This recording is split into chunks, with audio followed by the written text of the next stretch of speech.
Hello guys, welcome back to our channel RRB insights. Group D సిలబస్లో భాగంగా ఫిజిక్స్లో ఈరోజు మరొక టాపిక్ స్టార్ట్ చేస్తున్నాం. అది మెకానిక్స్. ఈ చాప్టర్లో rest, motion, types of motion, అలానే డిస్టెన్స్, టైమ్, స్పీడ్, యాక్సలరేషన్ ఇవన్నీ నేర్చుకుందాం. విత్ ఎగ్జాంపుల్స్తో క్లియర్ కట్గా నేర్చుకుందాం. First rest. an object does not change with respect to time. ఏదైనా ఒక ఆబ్జెక్ట్ టైంతో పాటుగా పొజిషన్ని చేంజ్ చేసుకోలేకపోతే దాన్ని రెస్ట్ అంటాం. ఏదైనా ఒక ఆబ్జెక్ట్ టైంతో పాటు పొజిషన్ చేంజ్ చేసుకోలేకపోతే దాన్ని రెస్ట్ అంటాం. ఎగ్జాంపుల్గా ఏం తీసుకోవచ్చు? A book laying on the table. అంటే రెస్ట్ పొజిషన్లో ఉన్న, కదలకుండా ఉన్న ఏ ఆబ్జెక్ట్ అయినా మనం రెస్ట్కి ఎగ్జాంపుల్గా తీసుకోవచ్చు. Next motion. తెలుగులో చలనం అంటాం. మోషన్ అంటే ఏంటి? an object changes it's position with respect to time. ఏదైనా ఒక ఆబ్జెక్ట్ టైంతో పాటు పొజిషన్ని చేంజ్ చేసుకోగలిగితే దాన్ని మోషన్ అంటాం. ఏదైనా ఒక ఆబ్జెక్ట్ టైంతో పాటు పొజిషన్ చేంజ్ చేసుకోగలిగితే దాన్ని మోషన్ అంటాం. ఎగ్జాంపుల్గా ఏం తీసుకోవచ్చు? Fish swims in water. నీళ్ళలో చేప ఈదుట. అలానే cars and all vehicles, cars, bikes, buses ఇవన్నీ travels on road, moves on road. అంటే రోడ్లపై వాహనాలు ట్రావెల్ చేయడం అనేది. కదిలే ఏ వస్తువు అన్నా దీనికి ఎగ్జాంపుల్గా తీసుకోవచ్చు. Next types of motion.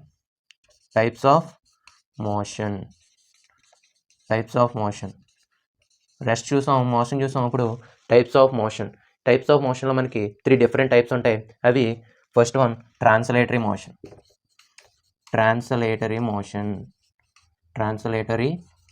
Second one rotatory motion. Third one oscillatory motion. So types of motion అనేవి 3 డిఫరెంట్ టైప్స్. అవి translatory motion, rotatory motion, oscillatory motion. ఇప్పుడు ఒక్కొక్క దాని గురించి ఇండివిజువల్గా చూద్దాం. Translatory motion.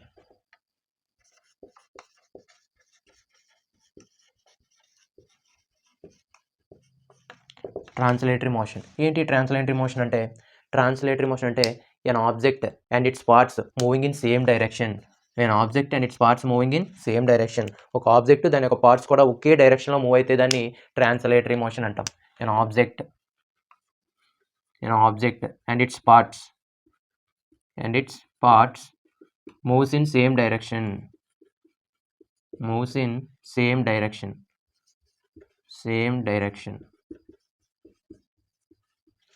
ఒక ఆబ్జెక్ట్ దాని యొక్క పార్ట్స్ కూడా ఒకే డైరెక్షన్లో మూవ్ అయితే దాన్ని ట్రాన్స్లేటరీ మోషన్ అంటాం. ఇవి మళ్ళీ 2 టైప్స్. దానిలో ఫస్ట్ వన్ ట్రాన్స్లేటరీ మోషన్ అంటే 2 టైప్స్. దానిలో first one rectilinear motion.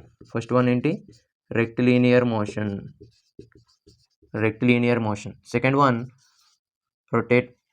Rectilinear motion ఒకటి, curvilinear motion. So rectilinear motion అంటే ఏంటి? రెక్టిలీనియర్ మోషన్ అంటే ఏదైనా ఒక ఆబ్జెక్ట్ ట్రాన్స్లేటరీ మోషన్లో ఉంటూ స్ట్రైట్ లైన్లో ట్రావెల్ చేస్తే, దాన్ని ట్రాన్స్లేటరీ మోషన్లో ఉంటూ స్ట్రైట్ లైన్లో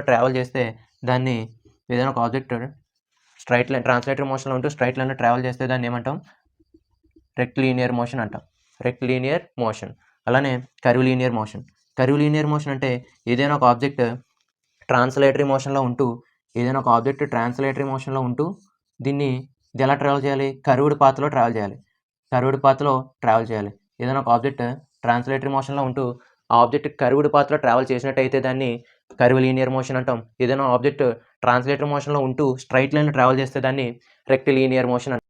సో ఇప్పుడు రెక్టిలీనియర్ మోషన్కి, కర్విలీనియర్ మోషన్కి ఎగ్జాంపుల్స్ ఏంటో చూద్దాం. ఒకవేళ కారు కానీ ఒక స్ట్రైట్ లైన్ పాత్లో ట్రావెల్ చేస్తే, ఒక స్ట్రైట్ రోడ్లో ట్రావెల్ చేస్తే అది రెక్టిలీనియర్ మోషన్కి ఎగ్జాంపుల్గా చెప్పొచ్చు. కర్విలీనియర్ మోషన్కి ఎగ్జాంపుల్ అంటే, ఫర్ ఎగ్జాంపుల్ కర్విలీనియర్ మోషన్కి ఎగ్జాంపుల్ అంటే ఏం చెప్తాం? కార్ అనేది ఒక కర్వ్డ్ పాత్లో ట్రావెల్ చేస్తే దాన్ని కర్విలీనియర్ మోషన్ అంటాం. కర్వ్డ్ పాత్లో ట్రావెల్ చేయాలి. కారు అనేది ఎలా ట్రావెల్ చేయాలి? కర్వ్డ్ పాత్‌లో ట్రావెల్ చేయాలి. ఈ car travels in curved path ఎలానే ఒక బాల్ ఒక యాంగిల్‌తో విసిరినట్టయితే ఒక కార్ కర్వ్డ్ పాత్‌లో ట్రావెల్ చేసిన ఏదైనా బాల్ ఒక యాంగిల్‌తో a ball thrown at an angle. A ball thrown at an angle. Thrown at an angle. A ball thrown at an angle. ఏదైనా ఒక బాల్ ఒక యాంగిల్‌తో విసిరిన ఒక కార్ కర్వ్డ్ పాత్‌లో ట్రావెల్ చేసిన దాన్ని మనం కర్వ్ లీనియర్ మోషన్‌కి ఎగ్జాంపుల్‌గా చూడొచ్చు. నెక్స్ట్ ట్రాన్స్లేటరీ మోషన్ అయింది. తర్వాత రొటేటరీ మోషన్. రొటేటరీ మోషన్ ఏంటి? రొటేటరీ మోషన్ అంటే? రొటేటరీ మోషన్ అంటే ఏదైనా ఒక ఆబ్జెక్ట్ ఒక యాక్సిస్‌ని బేస్ చేసుకొని దాని చుట్టూ రొటేట్ అవుతూ ఉంటే, ఒక యాక్సిస్‌ని బేస్ చేసుకొని ఇది ఒక యాక్సిస్ అయితే యాక్సిస్‌ని బేస్ చేసుకొని దాని చుట్టూ రొటేట్ అయితే దాన్ని రొటేటరీ మోషన్ అంటాం. ఒక యాక్సిస్‌ని బేస్ చేసుకొని దాని చుట్టూ రొటేట్ అయితే దాన్ని రొటేటరీ మోషన్ అంటాం. సో, అలా రొటేటరీ మోషన్ అయ్యే ఆబ్జెక్ట్స్ ఏముంటాయి? ఫర్ ఎగ్జాంపుల్ ప్రతిరోజు మన ఇళ్లలో చూసే ఫ్యాన్. ప్రతిరోజు మన ఇంట్లో చూసే ఫ్యాన్ ఒక రొటేటరీ మోషన్. అలానే తిరణాల్లో చూసే మేరీ గో రౌండ్. తిరణాల్లో చూసే రంగుల రాట్నం ఒక రొటేటరీ మోషన్‌కి ఎగ్జాంపుల్‌గా మనం చెప్పొచ్చు. తిరణాల్లో చూసే రంగుల రాట్నం ఒక రొటేటరీ మోషన్. మనం ప్రతిరోజు ఇళ్లలో చూసే ఒక fan rotatory motion. Next oscillatory motion. ఏంటి ఆస్కిలేటరీ మోషన్ అంటే? ఆస్కిలేటరీ మోషన్ అంటే ఏదైనా ఒక ఆబ్జెక్ట్ ఒక యాక్సిస్‌ని బేస్ చేసుకొని టు అండ్ ఫ్రో మోషన్‌లో మూవ్ అయినట్టయితే ఒక యాక్సిస్‌ని బేస్ చేసుకొని టు అండ్ ఫ్రో మోషన్‌లో మూవ్ అయినట్టయితే దాన్ని ఆస్కిలేటరీ మోషన్ అంటాం. To and ఫ్రో motion. For example ఇదొక ఆబ్జెక్ట్ అనుకోండి. ఒక యాక్సిస్‌ని బేస్ చేసుకొని ఉంది. ఇక్కడ ఒక ఆబ్జెక్ట్ అనేది ఇలా వేలాడదీస్తే ఇది టు అండ్ ఫ్రో మోషన్‌లో ఇలా మూవ్ అవుతుంది. టు అండ్ ఫ్రో మోషన్‌లో మూవ్ అయినట్టయితే దాన్ని ఆస్కిలేటరీ మోషన్ అంటాం. ఎగ్జాంపుల్‌గా సింపుల్ పెండులమ్ తీసుకోవచ్చు. సింపుల్ పెండులమ్‌ని ఎగ్జాంపుల్‌గా తీసుకోవచ్చు. అలానే swing, motion of a swing కదులుతున్న ఊయలను కూడా ఎగ్జాంపుల్‌గా తీసుకోవచ్చు. ఆస్కిలేటరీ మోషన్ అంటే ఏంటి? ఒక యాక్సిస్‌ని బేస్ చేసుకొని టు అండ్ ఫ్రో మోషన్‌లో మూవ్ అయితే అది ఆస్కిలేటరీ మోషన్. రొటేటరీ మోషన్ అంటే ఒక యాక్సిస్‌ని బేస్ చేసుకొని దాని చుట్టూ రొటేట్ అయితే అది రొటేటరీ మోషన్. ఇక్కడ సింపుల్ పెండులమ్ ఒకటి, మోషన్ ఆఫ్ ఏ స్వింగ్ ఇవి 2 ఎగ్జాంపుల్స్‌గా తీసుకోవడం జరిగింది. అలానే next time period of a simple pendulum. Time period of simple pendulum T equal to 2π into root L/G. 2π into root L/G. So, simple pendulum దేనితో తయారు చేస్తున్నాం? సింపుల్ పెండులమ్ అనేది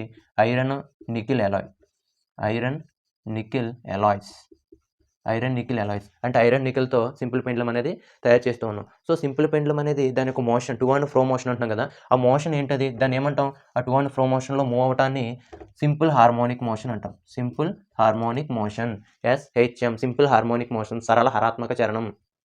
సింపుల్ హార్మోనిక్ మోషన్ అంటాం. ఆ టు అండ్ ఫ్రో మోషన్‌ని ఏమని పిలుస్తాం? Simple harmonic motion. Simple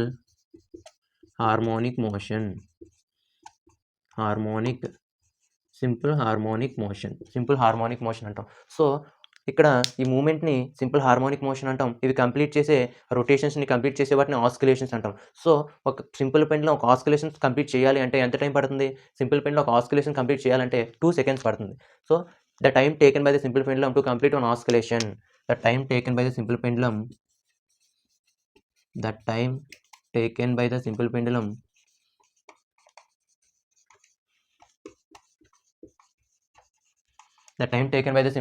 to complete one oscillation. ఎంత time పడుతుంది? It's taken 2 seconds. సో, ఒక సింపుల్ పెండులమ్ ఒక ఆస్కిలేషన్ కంప్లీట్ చేయడానికి 2 సెకండ్స్ టైం తీసుకుంటుంది. అలానే ఈ సింపుల్ పెండులమ్ అనేది సమ్మర్‌లో ఒకలానా, వింటర్‌లో ఒకలానా ఉంటుంది. ఫర్ ఎగ్జాంపుల్ సమ్మర్‌లో చూడండి. సమ్మర్‌లో దాని యొక్క సింపుల్ పెండులమ్ యొక్క లెంత్ అనేది ఇంక్రీజ్ అవుతుంది. సమ్మర్‌లో సింపుల్ పెండులమ్ యొక్క లెంత్ ఏమవుతుంది? ఇంక్రీజ్ అవుతుంది. అప్పుడు సింపుల్ పెండులమ్ యొక్క లెంత్ ఇంక్రీజ్ అయితే టైమ్ పీరియడ్ ఏమవుతుంది? టైమ్ పీరియడ్ కూడా పెరుగుతుంది. ఎప్పుడైతే టైమ్ పీరియడ్ పెరిగిందో నెంబర్ ఆఫ్ ఆస్కిలేషన్స్ అనేవి తగ్గిపోతాయి. టైమ్ పీరియడ్ ఎప్పుడైతే పెరిగిందో నెంబర్ ఆఫ్ ఆస్కిలేషన్స్ ఏమవుతాయి? తగ్గిపోతాయి. గుర్తుపెట్టుకోండి, చాలా చాలా ఇంపార్టెంట్. లెంత్ ఇంక్రీజ్ అయితే టైమ్ పీరియడ్ ఇంక్రీజ్ అవుతుంది. నెంబర్ ఆఫ్ ఆస్కిలేషన్స్ తగ్గిపోతాయి. ఎప్పుడు? సమ్మర్‌లో. అదే వింటర్‌లో ఏమవుతుంది? లెంత్ అనేది తగ్గిపోతుంది. ఈ వింటర్‌లో ఈ లెంత్ అనేది ఏమవుతుంది? తగ్గిపోతుంది. లెంత్ ఎప్పుడైతే తగ్గిందో ఏమవుతుంది లెంత్ ఎప్పుడైతే తగ్గిందో టైం పీరియడ్ ఏమవుతుంది, టైం పీరియడ్ కూడా తగ్గుతుంది. టైం పీరియడ్ ఎప్పుడైతే తగ్గిందో నెంబర్ ఆఫ్ ఆస్కిలేషన్స్ ఏమవుతాయి, ఇంక్రీజ్ అవుతాయి. నెంబర్ ఆఫ్ ఆస్కిలేషన్స్ ఏమవుతాయి, ఇంక్రీజ్ అవుతాయి.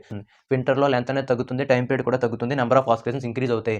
ఇవి 2 మోస్ట్ ఇంపార్టెంట్, చాలా చాలా ఇంపార్టెంట్. ప్రతి కాంపిటేటివ్ ఎగ్జామ్లో దీని మీద బిట్ అడిగే అవకాశం కూడా ఉంటుంది, గుర్తుపెట్టుకోండి. సో ఇది ఆస్కిలేటరీ మోషన్. ఓకేనా. ఆస్కిలేటరీ మోషన్ అంటే ఏం చెప్తాం, ఒక యాక్సిస్ని బేస్ చేసుకుని టు అండ్ ఫ్రో మోషన్లో మూవ్ అయితే దాన్ని ఆస్కిలేటరీ మోషన్ అని చెప్తాం. ఎగ్జాంపుల్గా మనం సింపుల్ పెండ్లం అలానే మోషన్ ఆఫ్ ఎ స్వింగ్ని ఎగ్జాంపుల్గా తీసుకోవచ్చు. సో ఇక్కడ time period equal to 2π × L/g, √L/g. Next distance.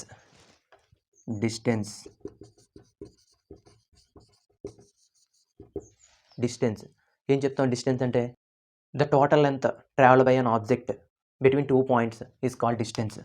Distance అంటే ఏం చెప్తాం, the total length travel by an object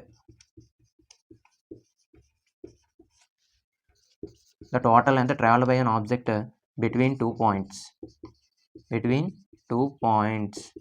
2 points మధ్య ఉన్న పొడవని డిస్టెన్స్ అంటాం. For example when taken here is a point and here is taken another point, we can travel an object can travel and in this way it can be calculated as a distance, the total distance travel by an object.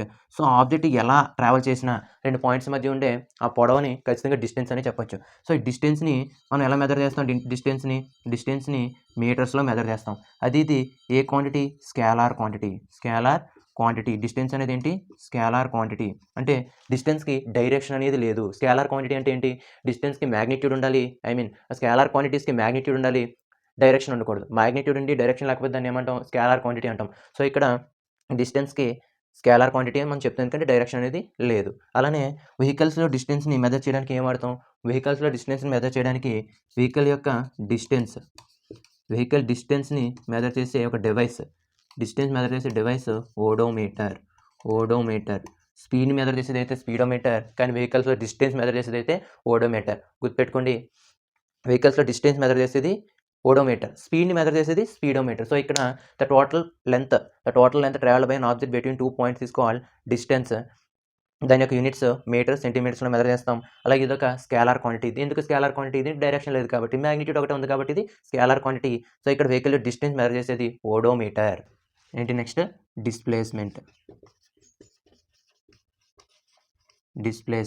ఏంటి displacement అంటే, the shortest distance between 2 points. 2 బిందువుల మధ్య ఉండే కనీస దూరాన్ని displacement అంటాం. అంటే displacement ఎప్పుడు ఎలా ఉంటుంది, స్ట్రైట్ లైన్లో మాత్రమే ఉంటుంది. గుర్తుపెట్టుకోండి, the shortest distance between 2 points is called displacement. The displacement always in only straight line. దీన్ని ఎలా మెజర్ చేస్తాం, మీటర్స్లో మెజర్ చేస్తాం. దీని యూనిట్స్ ఏంటి, మీటర్స్. సో ఇక్కడ డైరెక్షన్ ఉంటుంది, మ్యాగ్నిట్యూడ్ ఉంటుంది కాబట్టి ఇదేంటి, వెక్టార్ క్వాంటిటీ. సో ఇందాక డిస్టెన్స్ అనేది స్కేలార్ క్వాంటిటీ, అక్కడ డైరెక్షన్ ఉండదు. ఇక్కడ డిస్ప్లేస్మెంట్ అనేది వెక్టార్ క్వాంటిటీ, డైరెక్షన్తో పాటు మ్యాగ్నిట్యూడ్ కూడా ఉంటుంది. Vector quantity. ఏదైనా ఒక ఆబ్జెక్ట్ స్ట్రైట్ లైన్లో ట్రావెల్ చేసినట్టయితే, దాన్ని అప్పుడు డిస్ప్లేస్మెంట్ ఈక్వల్ టు డిస్టెన్స్గా రాయొచ్చు. ఇప్పుడు ఏదైనా ఒక ఆబ్జెక్ట్ స్ట్రైట్ లైన్లో ట్రావెల్ చేస్తే మాత్రమే, డిస్ప్లేస్మెంట్ ఈక్వల్ టు డిస్టెన్స్గా రాయొచ్చు. ఒకవేళ ఇక్కడ ఇంకో పాయింట్ చూడండి, displacement equal to distance when an object travels in straight line. When an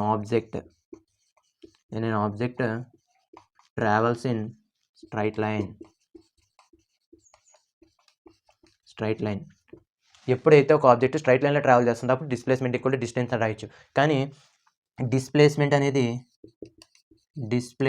అనేది less than or equal to distance.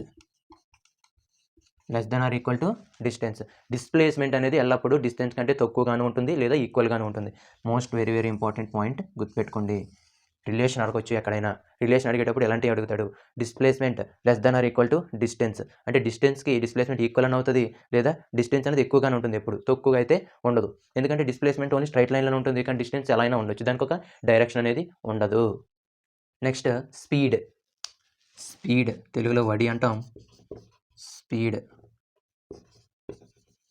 ఏంటి స్పీడ్ అంటే, the distance travel by an object with respect to time.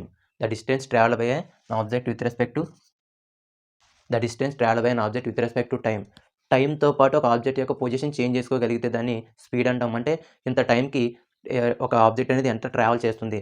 కొంత certain టైంకి ఒక object ఎంత travel చేస్తుందని చెప్పేది speed. So, speed equal to distance by time. Distance by time. Speed equal to d/t. Next average speed. Average speed ఏం తీసుకుంటాం? Total distance by total time. Total distance by total time. Total time. స్పీడ్‌ని దేనిలో measure చేస్తాం? స్పీడ్‌ని దేనిలో measure చేస్తాం? Metre per సెకండ్‌లో measure చేస్తాం. మీటర్ పర్ సెకండ్‌లో మెజర్ చేస్తాం. స్పీడ్‌కి డైరెక్షన్ అనేది ఉండదు. స్పీడ్‌కి డైరెక్షన్ అనేది ఉండదు కాబట్టి ఇదేంటి? Scalar quantity. A quantity? Scalar quantity.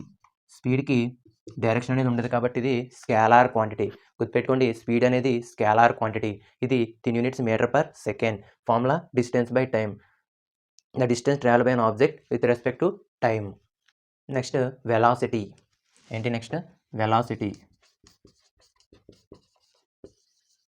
Velocity ఏం చెప్తాం? వెలాసిటీ అంటే rate of change of displacement. Rate of change of displacement. Rate of change of displacement.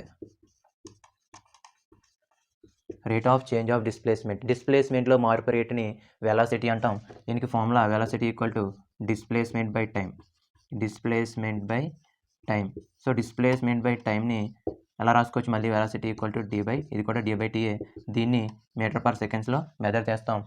Displacement వెలాసిటీని ఎలా మెజర్ చేస్తాం? మీటర్ పర్ సెకండ్లో మెజర్ చేస్తాం. ఇది వెక్టార్ క్వాంటిటీ. ఏ క్వాంటిటీ ఇది? Vector quantity. దీనికి డైరెక్షన్ ఉంటుంది, మ్యాగ్నిట్యూడ్ ఉంటుంది. Vector quantity. ఇదొక వెక్టార్ క్వాంటిటీ. Next acceleration. ఏంటి నెక్స్ట్? యాక్సలరేషన్. యాక్సలరేషన్. యాక్సలరేషన్ అంటే ఏంటి? Rate of change of velocity. Rate of change of velocity. Rate of change of velocity. Rate of change of displacement అంటే velocity అని చెప్పాం. Rate of change of velocity అంటే acceleration అని చెప్తాం. So, దీనికి formula acceleration equal to dv/dtగా రాసుకోవచ్చు. Delta v/Δtగా రాసుకోవచ్చు. So, rate of change of velocity metre per second. At the same time అంటే దీనికి యూనిట్స్ ఎలా రాయొచ్చు? మీటర్ పర్ సెకండ్ స్క్వేర్గా రాయొచ్చు యూనిట్స్. మీటర్ పర్ సెకండ్ స్క్వేర్గా దీనికి యూనిట్స్ తీసుకోవచ్చు. వెలాసిటీ అంటే rate of change of displacement. Acceleration అంటే rate of change of velocity. ఇక్కడ వెలాసిటీ అనేది వెక్టార్ క్వాంటిటీ. దానికి యూనిట్స్ మీటర్ పర్ సెకండ్. ఇక్కడ acceleration rate of change of velocity కాబట్టి metre per second square. Next equations of motion. Equations of motion అనొచ్చు, లేదా kinetic equations అనొచ్చు. Kinetic equations. Kinetic equations. So, equations of motion లేదా kinetic equations. Kinetic equations propose చేసింది ఎవరంటే Galileo. Galileo and scientist equations of motion లేదా kinetic ఈక్వేషన్స్ని introduce చేశారు Galileo. ఏంటివి equations of motion అంటే? ఎన్ని ఈక్వేషన్స్ ఉంటాయి? 3 ఈక్వేషన్స్ ఉంటాయి. v equal to u+at. v equal to u+at. Next second one s equal to ut plus half at square. Third one v² minus u² equal to 2as. v² equal to 2as. ఇవి దీని యొక్క equations of motion అనే three equations. దీనిలో మనకి ఏం తెలుసుకోవాలి? Relation తెలుసుకోవాలి. Very very important relation. అంటే ఏ ఈక్వేషను దేనికి మధ్య రిలేషన్ తెలియజేస్తుంది. For example v equal to u+at వెలాసిటీకి టైంకి మధ్య రిలేషన్ తెలియజేస్తుంది. v equal to u+at velocity అదేవిధంగా టైము. వెలాసిటీకి టైంకి మధ్య రిలేషన్ తెలియజేస్తుంది. Next second one s equal to ut plus half at square. పొజిషన్కి టైంకి. Position very very important. ఇది ప్రీవియస్గా బిట్ అడగడం కూడా జరిగింది. పొజిషన్కి టైంకి రిలేషన్ తెలియజేస్తుంది. Next v² minus u² equal to 2as వెలాసిటీకి పొజిషన్కి మధ్య రిలేషన్ తెలియజేస్తుంది. పొజిషన్ అదేవిధంగా వెలాసిటీ. పొజిషన్ మరియు వెలాసిటీ ఇవి రిలేషన్స్. ఇవి ఈక్వేషన్స్. ఈ ఈక్వేషన్స్ తగ్గ రిలేషన్స్ ఇవి. క్వశ్చన్ ఎలా అడుగుతాడు? ఫర్ ఎగ్జాంపుల్ డైరెక్ట్గా which of the following shows the relation equation shows the relation అని చెప్పి ఒక ఈక్వేషన్ ఇవ్వచ్చు. అదే v ఈక్వల్ టు u+at. అని ఈక్వేషన్ ఇచ్చి దాని రిలేషన్ అడగవచ్చు. సో, ఆప్షన్స్లో ఇవన్నీ ఉంటాయి. మనం చూస్ చేసుకోండి. Correct option velocity vs time. వెలాసిటీకి టైంకి రిలేషన్ తెలియజేసేది v ఈక్వల్ టు u+at. పొజిషన్కి టైంకి అయితే s equal to ut plus half at square. పొజిషన్కి వెలాసిటీ అయితే v² minus u² equal to 2as. Next work అంటే ఏంటి? వర్క్ యూనిట్స్ ఎలా ఫైండ్ అవుట్ చేస్తాం? అలానే వర్క్ డెఫినేషన్ ఏంటి నేర్చుకుందాం. An object moves from place to place due to an external force applied on it. An object an object moves from place to place due to external force applied on it. External ఫోర్స్ని ఉపయోగించి ఒక object ఒక place నుంచి మరొక ప్లేస్కి మార్పు చెందడాన్ని work అంటాం. ఒక ఎక్స్టర్నల్ ఫోర్స్ని ఉపయోగించి ఎక్స్టర్నల్ ఫోర్స్ ఫర్ ఎగ్జాంపుల్ ఒక ఆబ్జెక్ట్ ఇలా ఉంది. ఈ ఆబ్జెక్ట్ మనం ఎక్స్టర్నల్ ఫోర్స్ని ఉపయోగించి చేసినప్పుడు ఈ ఆబ్జెక్ట్ అనేది ఇలా మూవ్ అవుతుంది ఒక ప్లేస్ నుంచి ఇంకో ప్లేస్కి మూవ్ అవటాన్ని మనం అక్కడ వర్క్ జరిగిందని చెప్పొచ్చు. సో ఇక్కడ వర్క్ ఈక్వల్ టు ఫార్ములా ఏంటి, work equal to F dot S అంటాం. F dot S. సో డాట్ని రిమూవ్ చేసినట్టయితే F equal to FS cos theta అంటాం. FS cos theta. W equal to FS అంటాం కదా సార్. అంటే for example theta equal to 0 అనుకోండి. Theta equal to 0 degrees అయితే theta equal to 0 degrees తీసుకుంటే FS cos theta. Cos 0 ఎంత, cos 0 1. So cos theta value 1 అయిపోతుంది. W equal to ఎఫ్ఎస్గా తీసుకోవచ్చు. So W equal to FS అయినప్పుడు దీనికి units ఏమవుతాయో మనం find out చేయాలి. యూనిట్స్ ఎస్ఐ యూనిట్స్ లేదా ఎంకేఎస్ యూనిట్స్. ఏమవుతాయి, ఎస్ఐ యూనిట్స్ లేదా ఎంకేఎస్ యూనిట్స్ జౌల్స్గా చెప్పుకోవచ్చు. నెక్స్ట్ న్యూటన్ మీటర్గా కూడా చెప్పుకోవచ్చు. జౌల్స్గా చెప్పుకోవచ్చు. సార్ ఎలా చెప్తాం సార్ న్యూటన్ మీటర్ అంటే? తీసుకోండి, ఏం తీసుకుంటారు, ఎఫ్ఎస్ తీసుకోండి. ఎఫ్ అంటే ఏంటి, force equal to MA. S అంటే డిస్ప్లేస్మెంట్. సో మాస్ని దేనిలో మెజర్ చేస్తాం, కేజీస్లో మెజర్ చేస్తాం. యాక్సలరేషన్ దేనిలో మెజర్ చేస్తాం, మీటర్ పర్ సెకండ్ స్క్వేర్లో మెజర్ చేస్తాం. సో ఇక్కడ ఎస్ అంటే సెకండ్ కాదు, ఎస్ అంటే డిస్ప్లేస్మెంట్ దేనిలో మెజర్ చేస్తాం, మీటర్స్లో మెజర్ చేస్తాం. ఇక్కడ కేజీ మీటర్ పర్ సెకండ్ స్క్వేర్ని మనం న్యూటన్గా కూడా తీసుకోవచ్చు. సో న్యూటన్ ఇదేంటి న్యూటన్ మీటర్ లేదా KG metre square per second square కూడా వర్క్కి యూనిట్గా తీసుకోవచ్చు. సో ఇక్కడ ఎస్ యూనిట్స్ ఎంకేఎస్ యూనిట్స్ తీసుకున్నప్పుడు వర్క్కి ఏం చేస్తాం, జౌల్ కింద తీసుకుంటాం లేదా న్యూటన్ మీటర్ కింద తీసుకుంటాం. సో న్యూటన్ మీటర్కి ఎలా రాసుకోవచ్చు, KG metre per second square into మీటర్ని న్యూటన్ మీటర్గా కూడా మనం కన్వర్ట్ చేయొచ్చు. సో నెక్స్ట్ సిజిఎస్ యూనిట్ ఉంటుంది. సిజిఎస్ యూనిట్లో ఎలా రాస్తాం, సిజిఎస్ యూనిట్లో డైన్ లేదా డైన్స్ ఎర్గ్స్ కింద మెజర్ చేస్తాం. సిజిఎస్లో డైన్ సెంటీమీటర్ ఏమంటాం, డైన్ సెంటీమీటర్గా చూస్తాం. నెక్స్ట్ ఎర్గ్స్గా మనం మెజర్ చేస్తాం. వర్క్ని ఎర్గ్గా కూడా మనం మెజర్ చేయొచ్చు. డైన్ సెంటీమీటర్ లేదా erg. So 1 Newton equal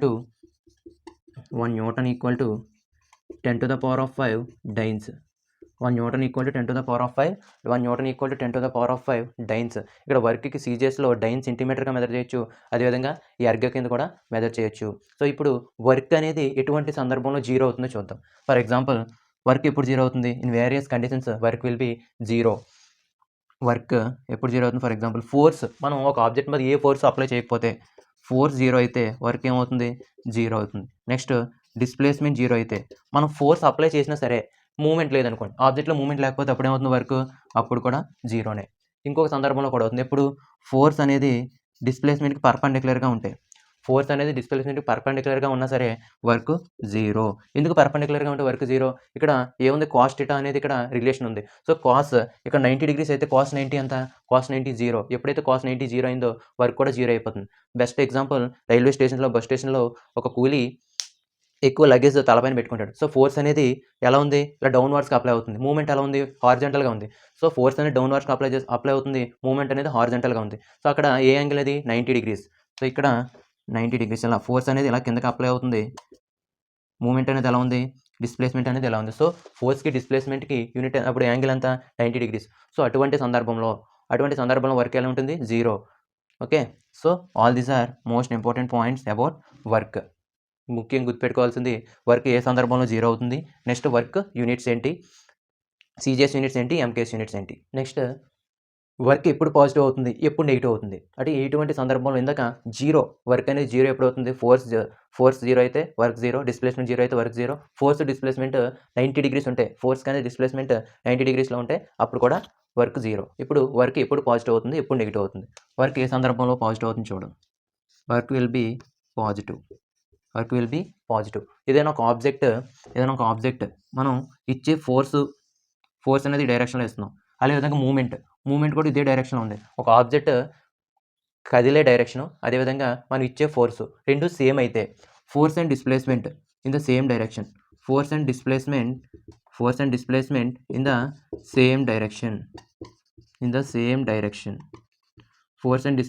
the same direction. Force displacement ఒకే డైరెక్షన్లో ఉంటే అప్పుడు దీని మధ్య ఉండే యాంగిల్ ఏమవుతుంది, 0. అప్పుడు కాస్ టీటా 0 అయితే కాస్ థీటా 0 అయితే కాస్ 0 ఎంత? కాస్ 0 దాని value 1. Cos theta equal to 0 అయితే దాని వాల్యూ ఎంత? కాస్ 0 1. కాస్ 0 1 కింద రాయొచ్చు. సో అప్పుడు work equal to FS cos థీటాగా తీసుకున్నాం అనుకోండి. FS cos theta. So cos theta value ఎంత ఉంటుంది? Cos theta value 1. So work equal to FS. So work equal to FS means it is always in positive value. It is always comes positive value. So ఎప్పుడు positive value వస్తుంది? ఒక object యొక్క మనం apply చేసే force దాని moment ఒకే డైరెక్షన్లో ఉంటే అప్పుడు వర్క్ అనేది పాజిటివ్ ఉంటుంది. Example, a boy push an object. A boy push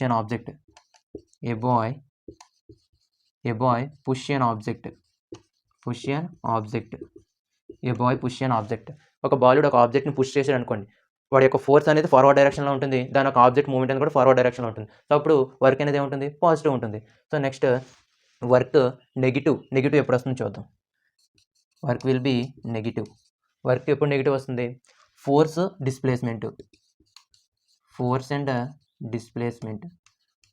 displacement are in opposite direction.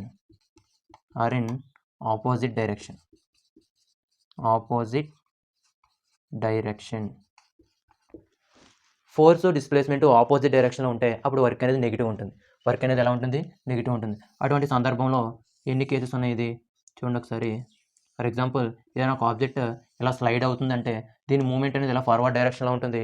Force అనేది బ్యాక్వర్డ్ డైరెక్షన్లో ఉంటుంది. ఏంటిది కండిషను? ఫ్రిక్షన్. ఫ్రిక్షన్. ఏదైనా ఒక ఆబ్జెక్ట్ ఫ్రిక్షనల్ ఫోర్స్ అప్లై చేసినట్టయితే అప్పుడు దాని యొక్క ఫోర్స్ అనేది ఆపోజిట్గా యాక్ట్ అవుతుంది. ఫ్రిక్షనల్ ఫోర్స్లో మాత్రమే ఇలా మాత్రం ఇక్కడ జరుగుతుంది. ఫ్రిక్షనల్ ఫోర్స్లో మాత్రం ఒక ఆబ్జెక్ట్ ఫార్వర్డ్ డైరెక్షన్లో ఉంటుంది, దాని ఫోర్స్ అనేది బ్యాక్వర్డ్ డైరెక్షన్లో అప్లై అవుతుంది. సో అటువంటి సందర్భంలో ఎలా ఉంటుంది? ఆపోజిట్గా ఉంటుంది. సో ఆపోజిట్గా ఉంది అంటే దానికి ఏంటిది? Plain opposite direction. సో ఇదేంటి? ఫార్వర్డ్ డైరెక్షన్ అంటే 90 degrees. ఇలా ఆపోజిట్ డైరెక్షన్ అంటే ఏంటి? ఫోర్స్ అనేది ఇటు ఉంటుంది, డిస్ప్లేస్మెంట్ అనేది ఎలా ఉంటుంది? So 180 degrees. కాస్ 180 తీసుకోండి. కాస్ 180 degrees ఎంత? -1. సో ఈ కాస్ 180 degrees దీనికి ఇక్కడ అప్లై చేయండి. W equal to FS cos theta. అంటే cos 180 degrees. Cos 180 degrees FS into -1. So W equal to -FS. So ఇక్కడ ఏమొస్తుంది? ఇప్పుడు -FS అని ఇక్కడ వాల్యూస్ ఎలా ఉన్నాయి? మైనస్లో ఉన్నాయి. సో ఇక్కడ మైనస్లో ఉంది కాబట్టి వర్క్ ఎలా ఉంటుంది? నెగిటివ్లో ఉంటుంది. Work will be negative in force and displacement are in opposite direction. Work will be positive in force and displacement are in same డైరెక్షన్లో ఉంటే వర్క్ అనేది పాజిటివ్లో ఉంటుంది. ఆపోజిట్ డైరెక్షన్లో ఉంటే వర్క్ అనేది నెగిటివ్లో ఉంటుంది. గుర్తుపెట్టుకోండి, థీటా కూడా అడుగుతాడు. ఐ మీన్ కాస్ థీటా ఎప్పుడు పాజిటివ్ ఉంటుంది? కాస్ థీటా 0 ఉన్నప్పుడు. ఎప్పుడు నెగిటివ్ ఉంటుంది? కాస్ థీటా 180 degrees ఉన్నప్పుడు. ఓకే, అలాగే వర్క్ ఎప్పుడు 0 అవుతుంది? కాస్ థీటా 90 degrees అయినప్పుడు. ఈ పాయింట్స్ అన్ని గుర్తుపెట్టుకోండి, డెఫినెట్గా అడిగే అవకాశం ఉంటుంది. Next power. ఏంటి పవర్ అంటే? Rate of doing work. Set అయిన టైంలో ఎంత పని జరిగింది అని తెలియజేసేది power. Rate of doing work is called power. So power equal to work by time. ఇక్కడ నేను దీనికి SI లేదా MKS యూనిట్స్ తీసుకున్నాను. తీసుకున్నప్పుడు ఏముంటాయి? వర్క్కి ఆల్రెడీ మనం MKS యూనిట్స్ తీసుకున్నాం. న్యూటన్ మీటర్ మనం ఆల్రెడీ ఫైండ్ అవుట్ చేసాం ఇందాక. Newton metre. మరి టైంకి ఏంటి? సెకండ్. న్యూటన్ మీటర్ మళ్ళీ మనం ఎలా రాసుకోవచ్చు? వర్క్ కింద జౌల్ కింద రాసుకున్నాం. So joule per second. So joule per second మళ్ళీ మనం ఏం రాయొచ్చు? వాట్ కింద రాయొచ్చు. సో పవర్కి యూనిట్స్ జౌల్ పర్ సెకండ్ కింద తీసుకోవచ్చు, న్యూటన్ మీటర్ పర్ సెకండ్ కింద రాయొచ్చు, అదేవిధంగా వాట్ కింద కూడా రాయొచ్చు. సో ఇన్ని యూనిట్స్ ఉన్నాయి పవర్కి. ఒకే ఆప్షన్లో what are the units of power అని ఇచ్చి ఇవన్నీ ఒకే ఆప్షన్లో ఇచ్చి ఆల్ ఆఫ్ ద అబౌవ్ అని అడిగే ఛాన్సెస్ కూడా ఉంటాయి, గుర్తుపెట్టుకోండి. Next CGS units. So CGS units ఎలా మెజర్ చేస్తాం? వర్క్కి CGS యూనిట్స్ తీసుకోండి. వర్క్కి CGS యూనిట్స్ ఏంటి? ఎర్గ్స్ లేదా జౌల్ పర్ ఎర్గ్స్ లేదా dyne centimetre.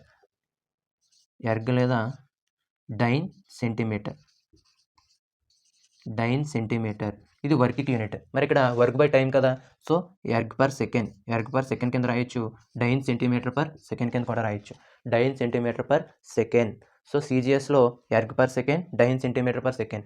MKSలో joule per second, watt, newton metre per second. ఈ యూనిట్స్ అన్ని గుర్తుపెట్టుకోవాలి డెఫినెట్గా. సో ఇక్కడ హార్స్ పవర్ని దేనిలో మెజర్ చేస్తాం? పవర్ని హార్స్ పవర్స్లో కూడా మెజర్ చేస్తాం. 1 horse power equal to 1 HP అంటాం. 1 horse power equal to 746 watts. So డైరెక్ట్గా అడిగే అవకాశం కూడా ఉంటుంది. 1 horse power equal to 746 watts. Next చూడండి, మనం రెగ్యులర్గా ఇళ్లలో వాడే పవర్‌ని, ఎలక్ట్రిసిటీని ఎలా మెజర్ చేస్తాం? కిలో వాట్ అవర్‌లో మెజర్ చేస్తాం. యాక్చువల్లీ యూనిట్స్‌లో మెజర్ చేస్తాం. ఇన్ యూనిట్స్ కన్జంప్షన్ అయిందని చెప్తాం. సో, యూనిట్స్ అంటే ఏంటి? Kilo watt hour. So, consumption of electricity measures in kilo watt hour. Kilowatt అవర్స్‌లో మెజర్ చేస్తాం. KWH కిలోవాట్ అవర్‌లో మెజర్ చేస్తాం. సో, ఇక్కడ కిలోవాట్ అవర్‌లో మెజర్ చేస్తాం కదా! ఎలా మెజర్ చేస్తాం ఒకసారి చూద్దాం. 1 kilowatt hour equal to 1 unit. గుర్తుపెట్టుకోండి. 1 కిలోవాట్ అవర్ ఈక్వల్ టు 1 యూనిట్‌గా చెప్తాం. 1 kilowatt hour equal to 1 unit. So, ఈ కిలోవాట్ అవర్‌ని న్యూమరికల్‌గా ఎలా డెరైవ్ చేద్దాం చూడండి. 1 కిలో అంటే ఎంత? 10 క్యూబ్. హవర్ అంటే 60 మినిట్స్. సో, 60 మినిట్స్‌కి 60 సెకండ్స్. సో, వాట్స్ నేను ఇలా నార్మల్‌గా వాట్స్ కింద తీసుకున్నాను. Next 10 cube. 6 ఇంటూ 6 36. ఈ 10ని పక్క తీయండి. 36 రాసేయండి. ఏంటిది? వాట్స్. నెక్స్ట్ 10 క్యూబ్ కదా! మా total 10 power 5. 36 into 10 power 5 watts కింద తీసుకోవచ్చు. 36 into 10 to the power of 5 watts కింద తీసేయచ్చు. So, 10 to the power 36 watts అంటే 1 కిలోవాట్ అవర్ కింద మనం రాయొచ్చు. 1 kilowatt hour. So, 1 kilowatt hour equal to 36 into 10 to the power of 5 watts. ఇక్కడ ఇంకెలా చేయొచ్చు ఇంకా? 1 kilowatt hour equal to 10 to the power of 5 watts కింద రాసాం. అలానే వాట్ సెకండ్. ఇక్కడ సెకండ్ కూడా తెలిసింది చూడండి. 60 సెకండ్స్ కదా! Watts into second. సో, ఒక 10ని బోత్ సైడ్స్ మల్టిప్లై చేయండి. 36 into 10 to the power of 5 into 10/10. అప్పుడు ఏమవుతుంది? ఒక 10 డిజిట్స్‌కి తెచ్చేయండి. 3.6 into 10 to the power of 6 watt second. ఈ వాట్ సెకండ్‌ని మళ్ళీ మనం ఎలా రాయొచ్చు? వాట్ సెకండ్‌ని చూడండి, ఇక్కడ వాట్ సెకండ్‌ని జౌల్ కింద కూడా రాయొచ్చు. సరే, joule per second equal to watt. Joule per second equal to watt అయితే ఈ సెకండ్‌కి తీసుకెళ్ళిపోండి. Joule equal to watt second. చూడండి కన్వర్షన్. ఈ కన్వర్షన్ ద్వారా మనం watt second equal to joule కింద రాయొచ్చు. So, 1 kilowatt hour equal to 3.6 into 10 to the power of 6 joules. ఎలా అయినా అడగొచ్చు క్వశ్చన్. జౌల్స్ అడిగినా మనం బిట్ పెట్టేటట్టు ఉండాలి. ఎగ్జామినర్ ఎలా అడిగినా మనం బిట్ ఐడెంటిఫై చేసేటట్టు ఉండాలి. జౌల్స్లో అడిగితే 3.6 into 10 to the power of 5 10 to the power of 6 joules. 1 kilowatt hour equal to 1 యూనిట్గా మెజర్ చేస్తాం. అలా కాదు, వాట్ సెకండ్స్లో అడిగాడు. వాట్ సెకండ్స్లో అడిగితే ఏం చెప్తాం? 36 into 10 to the power of 5 what seconds కింద చెప్తాం. ఎలా అడిగినా మనం ఐడెంటిఫై చేసేటట్టు ఉండాలి. సో, ఇది టోటల్ పవర్. తెలుగులో మనం సామర్థ్యం అంటాం. Very very important. Next energy. Next ఏంటి? Energy. Capacity to do work. Ability to do work.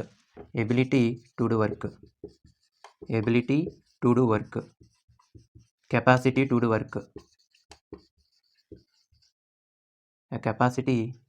To do work. Efficiency of work.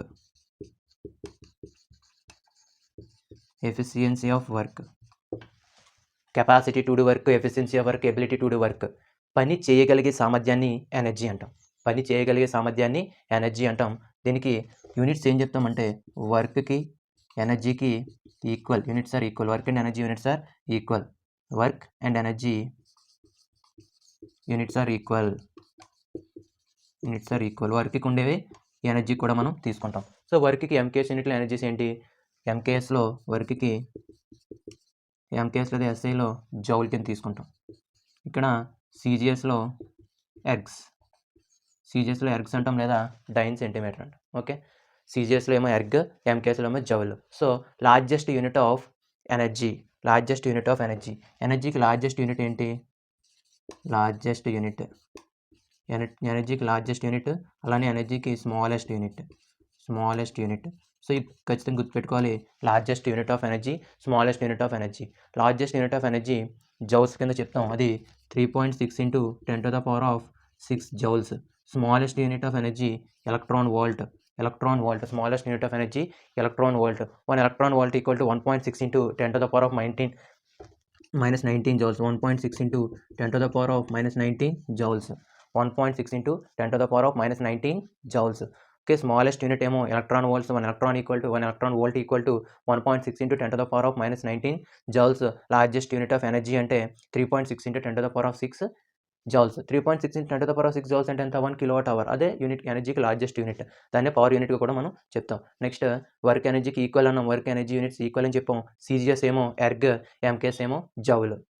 Next kinetic energy, potential energy ఏంటో చూద్దాం.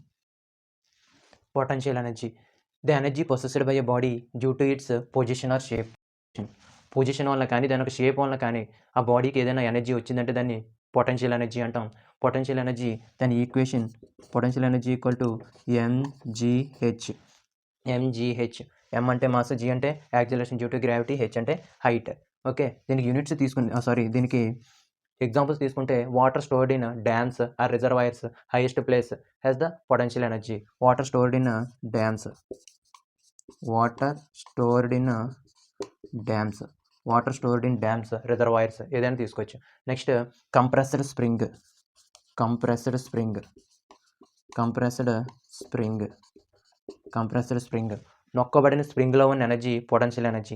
నిల్వ ఉన్న నీటిలో ఉండే ఎనర్జీ పొటెన్షియల్ ఎనర్జీ. గుర్తుపెట్టుకోండి, potential energy equation P = mgh. Next kinetic energy. Kinetic energy ఏం చెప్తాం మనం?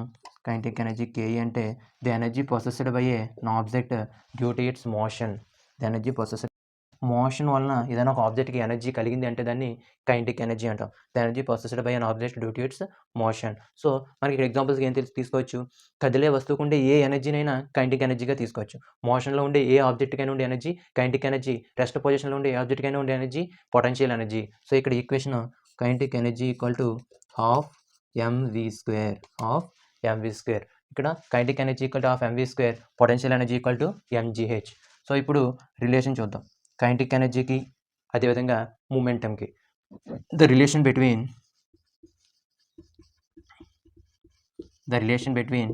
Kinetic energy and momentum. Kinetic energy and momentum P అనే లెటర్తో మనం ఇండికేట్ చేస్తాం. Momentum. Okay, kinetic energy equal to మనకున్న equation kinetic energy equal to ½ mv². Kinetic energy equal to ½ mv². ఇప్పుడు ఈ mని బోత్ సైడ్స్ మల్టిప్లై చేసి డివైడ్ చేయండి. ½ mv² into m/m. Equation ఏం చేంజ్ అవ్వదు కదా. సో ఇప్పుడు m² v²/m. ఇక్కడ m² v² అంటే మనం mv² కింద రాసుకోవచ్చు. mv²/m. సో mv² అంటే మనకు ఒక ఈక్వేషన్ ఉంది. ½ mvని మనం p కింద రాయొచ్చు. ఏంటి p అంటే?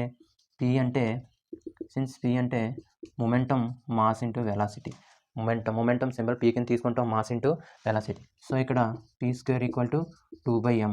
Kinetic energy equal to p²/2m. Kinetic energy equal to p²/2m. It is the relation between kinetic energy and momentum. Next mechanical energy. ఏంటి మెకానికల్ ఎనర్జీ అంటే? మెకానికల్ ఎనర్జీ అంటే పొటెన్షియల్ ఎనర్జీ, కైనెటిక్ ఎనర్జీ రెండు కలిపితే mechanical energy. So potential energy plus kinetic energy equal to mechanical energy. అంటే kinetic energy, potential energy రెండు mix అయి ఉంటే దాన్ని మెకానికల్ ఎనర్జీ అంటాం. ఇక్కడ examples riding a bicycle, riding a bicycle, riding a bicycle, riding a bicycle అంటే bicycle తొక్కడం అనేది ఒక మెకానికల్ ఎనర్జీగా చెప్తాం. Next birds fly in the sky, birds fly in the sky, birds fly in the sky, birds fly in the sky. ఇవి mechanical ఎనర్జీకి ఎగ్జాంపుల్గా మనం తీసుకోవచ్చు. సో ఇది potential energy, kinetic energy, mechanical energy. వీటి యొక్క డెరివేషన్స్ ఇంపార్టెంట్, ఆ formulas important, అదేవిధంగా relation important. Kinetic energy equal to p²/2m. Mass energy equivalency principal. ఏంటి mass energy equivalency principle? Equal to mc², equal to mc². ఈ అంటే energy, ఈ అంటే ఏంటి? ఎనర్జీ. m అంటే మాస్, ఈ అంటే ఎనర్జీ, m అంటే మాస్, c అంటే velocity of light, velocity of light, velocity of light, కాంతి యొక్క వేగం. సో ఇది ఈక్వల్ టు mc². ఎవరు ఇంట్రడ్యూస్ చేశారు దీన్ని? Albert Einstein. ఎవరు ఇంట్రడ్యూస్ చేశారు దీన్ని? Albert Einstein. ఆల్బర్ట్ ఐన్స్టీన్ అనే సైంటిస్ట్ ఇంట్రడ్యూస్ చేశారు, ప్రపోజ్ చేసిన ఇది equation equal to mc². Energy మీద ఒక ఈక్వేషన్ ప్రపోజ్ చేశారు ఎవరు? Albert Einstein. ఈయనకి నోబెల్ ప్రైజ్ వచ్చింది. ఎప్పుడు వచ్చింది నోబెల్ ప్రైజ్? నోబెల్ ప్రైజ్ 1921లో వచ్చింది. 1921. దేనికి వచ్చింది 1921లో నోబెల్ ప్రైజ్ అంటే? ఫోటో ఎలక్ట్రిక్ ఎఫెక్ట్కి వచ్చింది. దేనికి వచ్చింది? Photo electric effect. Photo electric effect. Photo electric ఎఫెక్ట్కి వచ్చింది. ఫోటో ఎలక్ట్రిక్ ఎఫెక్ట్ అంటే 1921లో ఫోటో ఎలక్ట్రిక్ ఎఫెక్ట్కి నోబెల్ ప్రైజ్ పొందిన వ్యక్తి ఆల్బర్ట్ ఐన్స్టీన్. ఆల్బర్ట్ ఐన్స్టీన్ మనకి equal to MC square energy ఈక్వేషన్ని ఇంట్రడ్యూస్ చేయడం జరిగింది. Equal to energy M equal to mass C equal to speed of light. So what is the speed of light? Speed of light C equal to, చూడండి different measurements ఉంటాయి speed of లైట్లో. Speed of light ఎంత? Speed of light 3 × 10⁻⁵ kilometre per second. 3 × 10⁻⁵ kilometre per second కింద రాయొచ్చు. 3 lakh kilometre per second కింద రాయొచ్చు. 3 × 10⁸ metre per second కింద రాయొచ్చు. 3 × 10⁻10 సెంటీమీటర్ పర్ సెకండ్ కింద రాయొచ్చు. సో ఇవన్నీ స్పీడ్ ఆఫ్ లైట్ యొక్క యూనిట్సే. వాడు కిలోమీటర్స్లో అడిగితే 3 lakh కిలోమీటర్ లేదా 3 × 10⁵ కిలోమీటర్ పర్ సెకండ్ కింద పెట్టుకోవచ్చు. లేదా మీటర్స్లో అడిగితే 3 × 10⁸ మీటర్ పర్ సెకండ్. సెంటీమీటర్స్లో అడిగితే 3 × 10⁻10 సెంటీమీటర్ పర్ సెకండ్. ఎలా అడిగినా మనం బిట్ అప్లై చేసేటట్టు ఉండాలి. చూడండి, ఇది mass energy equivalency principle. Next couple. ఏంటి నెక్స్ట్? కపుల్. ఇది ఒక ఎనర్జీయే. కపుల్ ఎనర్జీ ఎక్కడ యూజ్ చేస్తాం, దాన్ని ఎప్పుడు అంటామని చూద్దాం. The two equal and opposite forces are acting on the same object. Two equal and opposite forces acting on the same object is called couple. ఆ ఫోర్స్ని ఏమంటాం? కపుల్ ఫోర్స్ అంటాం. ఎలా sir two equal and opposite force అంటే? For example ఇక్కడ force ఉంది అనుకోండి, ఇక్కడ ఒక ఫోర్స్ ఉంది. ఇలా ఒకేసారి మనం అప్లై చేస్తాం. ఫర్ ఎగ్జాంపుల్ కార్ స్టీరింగ్ చూడండి, రైట్ హ్యాండ్తో లెఫ్ట్ సైడ్ మూవ్ చేస్తాం, అదేవిధంగా అదే లెఫ్ట్ హ్యాండ్తో రైట్ సైడ్ మూవ్ చేస్తాం. ఒకేసారి మూవ్ చేస్తాం కానీ ఒకే ఆబ్జెక్ట్ మీద అప్లై అవుతుంది, కానీ డైరెక్షన్స్ అనేది ఆపోజిట్. ఆబ్జెక్ట్ అనేది ఒకే విధంగా తిరుగుతుంది, కానీ మనం అప్లై చేసే ఫోర్స్ అనేది ఆపోజిట్. రైట్ హ్యాండ్తో ఎలా మూవ్ చేస్తాం, లెఫ్ట్ హ్యాండ్తో ఎలా రైట్కి మూవ్ చేస్తాం. సో ఇదేంటిది? Opposite direction. సో ఆపోజిట్ డైరెక్షన్లో ఒకే ఆబ్జెక్ట్ పైన ఆ ఫోర్స్ అనేది యాక్ట్ అయితే దాన్ని కపుల్ ఫోర్స్ అంటాం, కపుల్ అంటాం. సో దీనికి ఎగ్జాంపుల్ కార్ స్టీరింగ్ తీసుకోవచ్చు. కార్ స్టీరింగ్ తీసుకోవచ్చు. అలానే కార్ స్టీరింగ్ తీసుకోవచ్చు. Next inserting a bolt insert చేస్తాం. వాటర్ ట్యాప్ని తీస్తాం. చూడండి, బోల్ట్ని ఎలా ఇన్సర్ట్ చేసేటప్పుడు ఈ ఫింగర్ అనేది పైకి మూవ్ అవుతుంది, ఈ ఫింగర్ అనేది కిందకు మూవ్ అవుతుంది. అంటే ఏంటిది? Two equal and opposite forces apply అంటే సేమ్ ఆబ్జెక్ట్. సేమ్ మనం బోల్ట్ పెట్టేటప్పుడు ఎలా బోల్ట్ చేస్తాం, ఇలా తిప్పుతూ ఉంటాం. సో దీన్ని two equal and opposite forces అనేది అప్లై అవుతూ ఉంటాయి. ఇన్సర్టింగ్ ఏ బోల్ట్ అనేది కూడా ఈ కపుల్ ఫోర్సే. Next opening or closing a cap of bottle. Opening or closing a cap of bottle. Opening or closing a cap of a bottle. అంటే మనం ఒక బాటిల్ యొక్క క్యాప్ ఓపెన్ చేసిన, బాటిల్ యొక్క క్యాప్ అలా ఓపెన్ చేస్తూ ఉంటాం. అంటే two equal and opposite forces apply on the same object, that is called couple forces. గుర్తుపెట్టుకోండి, car steering, inserting a bolt, opening or closing a cap of bottle. మన ఇంట్లో కుళాయి కూడా తిప్పుతూ ఉంటాం. ట్యాప్ ఓపెన్ చేసేటప్పుడు, ట్యాప్ క్లోజ్ చేసేటప్పుడు కూడా మనం ఇలా యూజ్ చేస్తూ ఉంటాం. సో ఈ ఫోర్స్ని కపుల్ ఫోర్స్ అంటాం. ఏ ఫోర్స్ అంటాం? కపుల్ ఫోర్స్ అంటాం. So this is about couple and it is about mass equivalency, mass energy equivalency principle. Next torque. ఇది కూడా వన్ టైప్ ఆఫ్ ఫోర్స్. ఎక్కడ యూజ్ చేస్తాం ఈ టార్క్ అంటే? For example the amount of energy required that causes rotational motion. అంటే ఏదైనా ఒక object rotate అవ్వడానికి కావాల్సిన ఎనర్జీని టార్క్ అంటాం. The amount of energy required that causes rotational motion is called torque. అంటే ఒక ఆబ్జెక్ట్ మీద, ఇండియన్ ఆబ్జెక్ట్ ఏదైనా ఒక ఆబ్జెక్ట్కి కావాల్సిన రొటేట్ అవ్వడానికి కావాల్సిన ఎనర్జీని టార్క్ అంటాం. దీనికి యూనిట్స్ ఏం చెప్తాం? Newton metre. యూనిట్స్ న్యూటన్ మీటర్గా మనం చెప్తాం. సో ఎగ్జాంపుల్స్ ఏం చెప్తాం? టార్క్కి ఎగ్జాంపుల్స్ ఏం చెప్తామంటే the energy present in opening or closing a door. The energy present in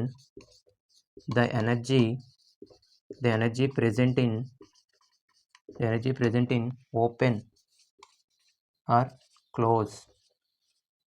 close a door. అంటే డోర్ని ఓపెన్ చేసేటప్పుడు, క్లోజ్ చేసేటప్పుడు దాని హింజెస్లో మధ్య ఉండే ఒక ఎనర్జీ ఈ టార్క్ అనమాట. ఫర్ ఎగ్జాంపుల్ ఇది డోర్ అనుకుంటే, ఈ డోర్కి ఇక్కడ హింజెస్ ఉంటాయి కదా, వీటి మధ్య డోర్ ఓపెన్ చేసేటప్పుడు, క్లోజ్ చేసేటప్పుడు ఆ హింజెస్ అనేవి పట్టుకుంటూ ఉంటాయి ఇక్కడ. సో దాని మధ్య ఉండే ఎనర్జీని టార్క్ అంటాం. అదే ఒకే ఆబ్జెక్ట్ మీద two equal and opposite forces act అయితే దాన్ని కపుల్ అంటాం. గుర్తుపెట్టుకోండి డెఫినేషన్స్, దాన్ని కపుల్ అంటాం. So this is about torque. Next impulse. Impulse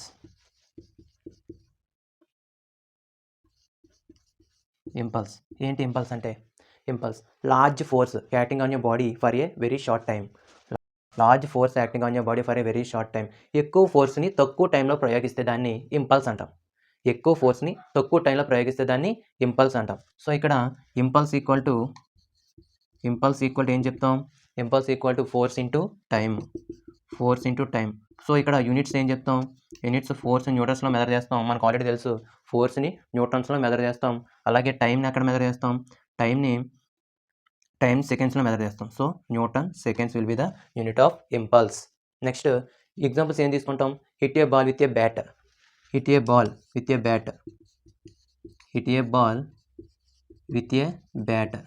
అంటే ఒక బంతిని బ్యాట్తో కొట్టడం. అంటే ఒక తక్కువ టైంలో బ్యాట్తో బలంగా కొట్టడం వల్ల ఇంపల్స్ అనే ఎనర్జీ కూడా అక్కడ క్రియేట్ అవుతుంది. అలానే hammering a nail into the wall. Hammering a nail into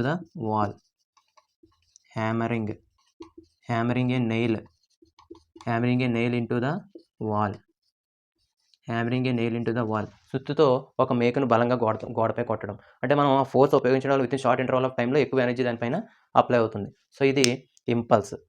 ఎక్కువ ఫోర్స్ని తక్కువ టైంలో ప్రయోగిస్తే దాన్ని ఇంపల్స్ అంటాం. దానికి units newton second. Next laws of conservation of energy. ఏంటి law of conservation of energy? Law of conservation of energy అంటే energy can neither be created nor be destroyed but it can changes from one form to another form. Energy అనేది create చేయలేము, destroy చేయలేము, కానీ ఒక form నుంచి ఇంకొక ఫామ్కి transfer చేయొచ్చు. So it is law of conservation of energy. So ఈ law of conservation of energy ఎక్స్పెరిమెంటల్గా ప్రూవ్ చేసిన వ్యక్తి జౌల్. ఎక్స్పెరిమెంటల్గా ప్రూవ్ చేసిన వ్యక్తి Joule. Energy can neither be created nor be destroyed but it come changes from one form to another form. ఇక్కడ ఇంకేం తీసుకోవచ్చు? కొన్ని డివైస్ తీసుకోవచ్చు. ఆ డివైసెస్ ఏ ఎనర్జీ నుంచి ఎలా చేంజ్ అవుతుందని చూద్దాం. ఎలక్ట్రిక్ మోటార్ ఎలా చేంజ్ అవుతుంది? నెక్స్ట్ డైనమో ఎలా చేంజ్ చేస్తుంది?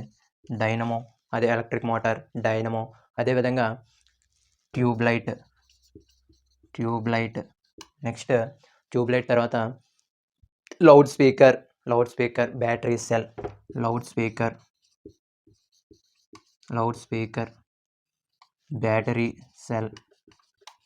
Battery cell. సో ఇవి ఫర్ ఎగ్జాంపుల్ డైనమో ఎలా చేంజ్ అవుతాయి చూద్దాం. ఎలక్ట్రిక్ మోటార్ ఎలా చేంజ్ అవుతుంది? ఎలక్ట్రిక్ మోటార్ అనేది ఎలక్ట్రిక్ ఎనర్జీ నుంచి మెకానికల్ ఎనర్జీగా కన్వర్ట్ అవుతుంది. Electrical energy to mechanical energy. Next dynamo ఎలా చేంజ్ అవుతుంది? Mechanical energy to electrical energy. Mechanical energy to electrical energy. Next tube light ఎలా చేంజ్ అవుతుంది? Electrical energy to light energy లేదా heat energy. Electrical energy to light energy లేదా heat energy. Next loudspeaker electrical energy to sound energy. Sound energy. So ఇక్కడ ఏంటి? Light energy to light energy లేదా heat energy ఎలా అయినా change అవ్వచ్చు. Next battery సెల్లో ఎలా చేంజ్ అవుతుంది? కెమికల్ ఎనర్జీ నుంచి ఎలక్ట్రికల్ ఎనర్జీకి చేంజ్ అవుతుంది. Chemical energy to electrical energy. ఇవి కొన్ని డివైసెస్. అవి ఏ ఎనర్జీ నుంచి ఏ ఎనర్జీకి చేంజ్ అవుతుంది అనేది కొన్ని ఇంపార్టెంట్ పాయింట్స్. ఇది మెకానిక్స్ అనే టాపిక్లో మోస్ట్ ఇంపార్టెంట్ పాయింట్స్, అదేవిధంగా డెఫినేషన్స్తో, ఎగ్జాంపుల్స్తో డిస్కస్ చేయడం జరిగింది. మరిన్ని అప్డేట్స్ మీరు పొందాలి అనుకుంటే మా ఛానల్ సబ్స్క్రైబ్ చేయండి, బెల్ ఐకాన్ ప్రెస్ చేయండి. Thanks for watching.